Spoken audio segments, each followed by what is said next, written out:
Hi guys, we're back. So it's quite early in the morning here. Yeah, so we'll go ahead and move over to the car. Kat's doing homework today, so I'm basically just gonna set you guys up on a tripod, and you'll just kind of be like the parent on my shoulder watching. I'll talk to you guys, tell you what I'm gonna be doing. I'll zoom in on important parts, but I'm gonna bust open mine. I haven't actually opened mine. Currently for the Power Magic Pro, I just have it set to do 12 volts, and I believe all three, so 3 up, 4 up, and 5 up is 6 hours. All right, so we're in the car now. I'm gonna have a little bit of a difficulty showing you exactly what's going on. I'm gonna try to position the camera so that you can see. I'm gonna grab it here in a second because I want to show basically what I've done so far. And if you've got this car, there's a couple of other things that you need to get some of these panels off. They're not pops like Cat's were. And then some other vehicles, it's just the clips. These ones are you'll need a screwdriver, and depending on how far you want to go in there, you may also need a ratchet and socket set. So real quick, I'm gonna bring you guys down here. So I've already done this once before to install my radar detector, so it goes up and around the A-pillar. So basically you need to get into here, but in order to do that, this has to come off. And this is really easy. I've already kind of got it loose so I could do this one-handed, but basically when you pull this off, it's going to be held up by this, which is just a simple clip, just like any other automotive clip. You just push this in with your finger or a screwdriver and it pops out, but it clips all the way through under the steering wheel all the way over to here, and they are just clips, so you can just pull this off. There's some stuff under here, so just when you do it, just do it gently so you don't tear any of this. It's an exposed circuit board right here, so you don't want to damage that. And then, like I said, so Phillips screwdriver, and then there's another one down here. Those will have to pop out to get this cover off, and then depending on how far you want to go, you may need socket sets to be able to do that stuff. And my car is being a jerk right now. It keeps yelling at me for touching it.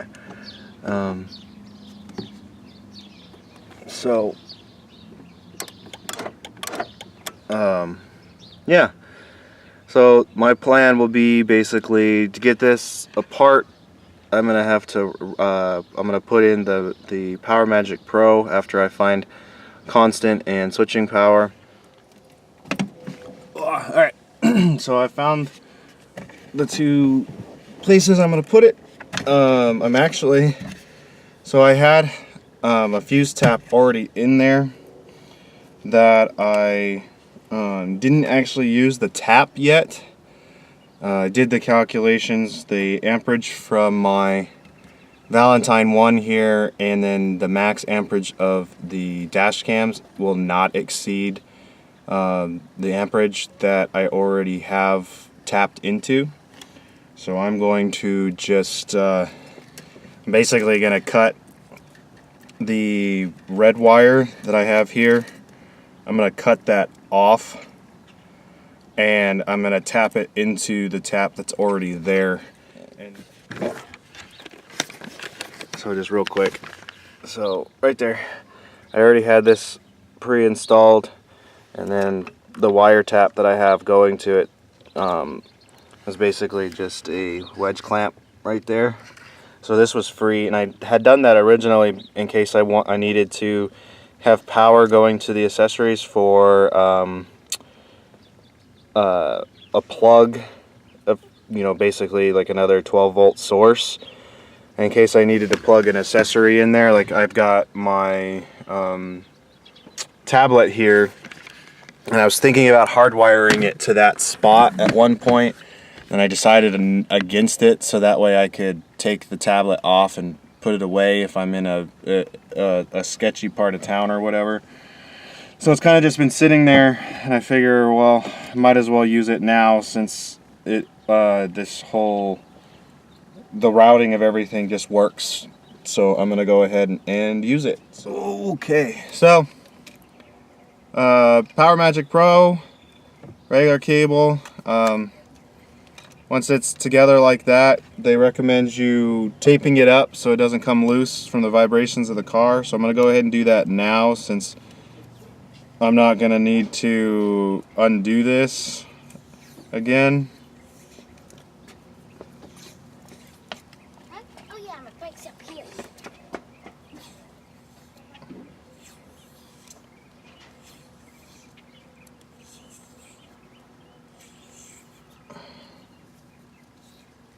Alrighty, so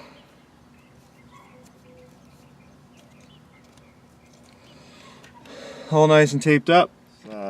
A-pillar off if I can. Can't remember if there's a screw behind this or not, so I need to set this aside so I can see. So I want to say there's a screw behind the airbag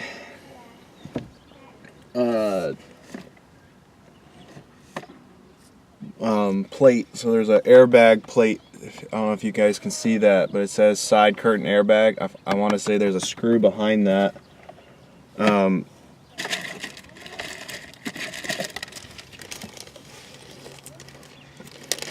I need the handy dandy tool, the molding tool. See if I can't get under there. Yeah, see, screw. And of course, like I said earlier, it's just a Phillips. You can use socket set on a lot of these, but I prefer screwdriver. It's a little bit, I feel like it's a little quicker. So yeah, so then that just pops away. Yay! So, so I kind of just guesstimate where. So I'm guesstimating about, you know, this much. I don't know if you guys can really see that, but that much of the cable is going to be free. So I will start it away from the airbag up here.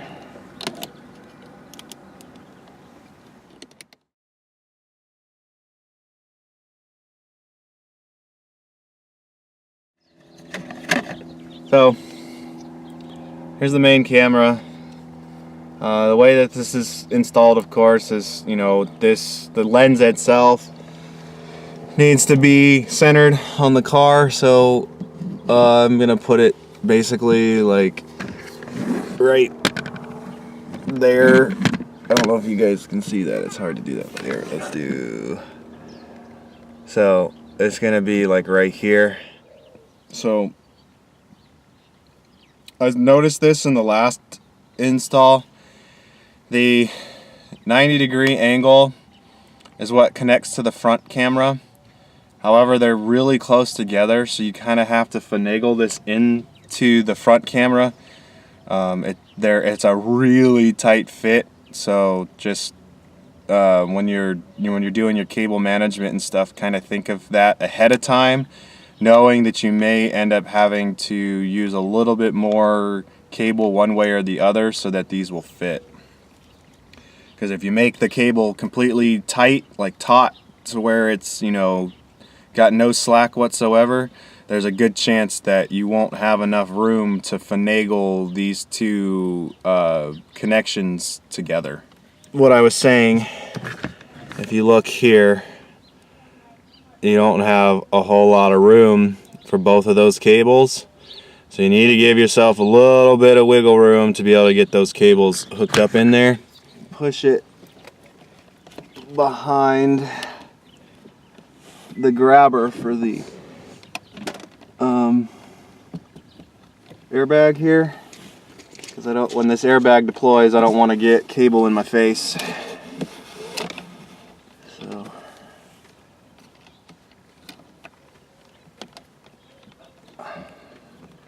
And hopefully my little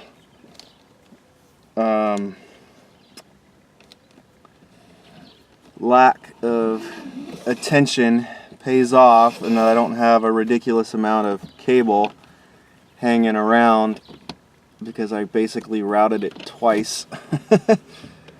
So yeah, don't do what I did, guys, unless you want to.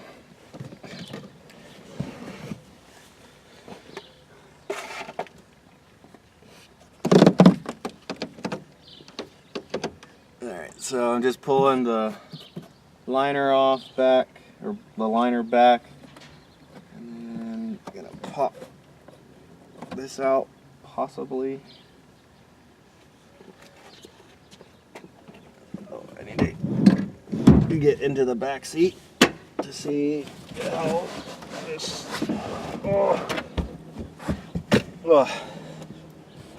Don't buy a coupe if you're fat.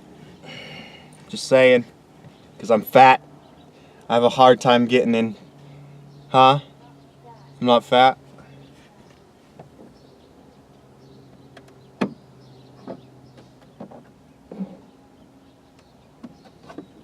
So I've never actually removed any of the molding back here.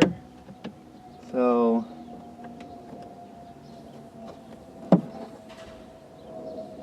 not sure if there is clips or if there's a screw hiding somewhere. Oh.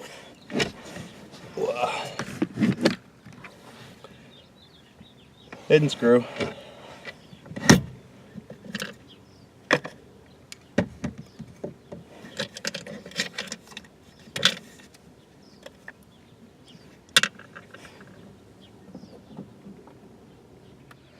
So now just everything. Just gonna wrap the cables back down and then grab a zip tie to keep them together. And then I'm gonna tuck them in this piece that we took off already before I put everything back together. And then we will get to setting up the actual dash cam.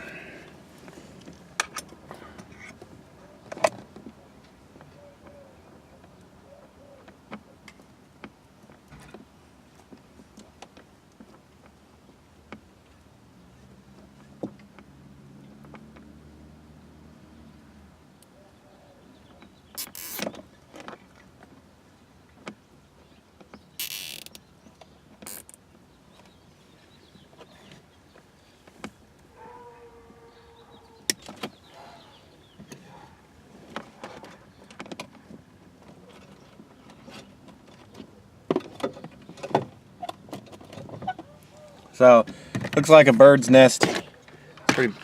But once I got everything connected, it's in there safe, sound, secure, and it won't really get in the way. So, you know, just kind of hanging there right now with a little bird's nest going on. But, you know, it's routed through the A-pillar here, and then up to the actual camera, and then anything that's left over once I mount the camera, I'm just gonna tuck back up in here. So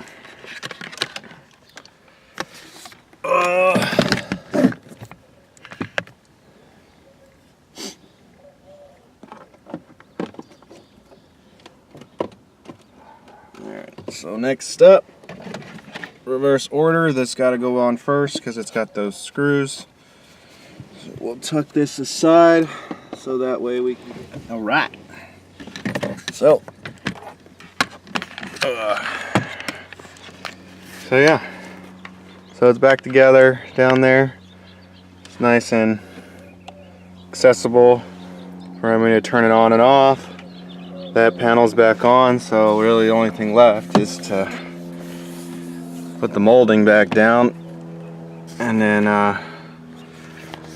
get the cameras themselves mounted. Next up, I need to grab my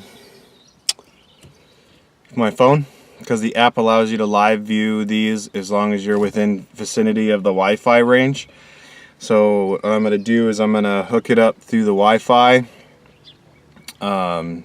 using the app, so that way I can watch it live, so I can get it where I want it centered, like exactly.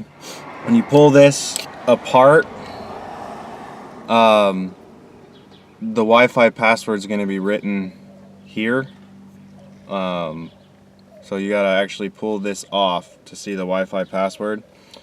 So what I'm going to do now is I am going to plug this in. Yeah. Alright, so we're connected. You'll always, when you connect this, it doesn't actually have internet connection. So it's not going to actually, like your phone's going to tell you, or whatever you use to connect is going to tell you that it doesn't have Wi-Fi, doesn't have an internet connection, I should say. So don't worry about that. It is normal operation, like so. So live feed, you can see on my phone. So basically just the live feed literally is a live feed, so it takes a little bit to catch up, but so wherever this is pointing, so so that will help set up the camera so I can get it pretty much exactly where I want it. So it's mounted. We'll get rid of the cables and stuff here in a minute, and then I've plugged in the rear camera. So now I'm gonna go into the back seat, take the phone with me, plug in the rear camera, and we'll get that one lined up as well.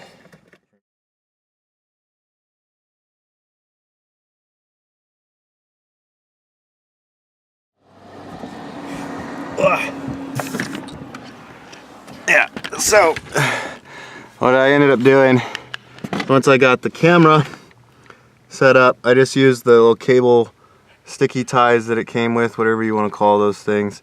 Just put a couple of them there to keep the wire taut around my brake light, and then just tucked it on inside. And then it just goes up through the front like we showed you earlier. So yeah, that is, I mean, I got to clean up the front a little bit, tuck away the wires, but there's really not much else to see. But yeah, we'll do like a 1 week review, a 1 month review. I know I'm going to talk about these for a while, and then I definitely want to make sure that I mention it summertime frame, because these cameras are rated up to 140 degrees. It does get pretty hot here in Arizona, especially in the cars. There's ways to mitigate that and stuff that we take, but I want to see if the heat in Arizona is going to mess with these cameras at all, and whether or not the Arizona heat is going to win out when it comes to the adhesive. Because if it does, then I may have to stock up on adhesives or find a different way to mount these to the car. So we'll see.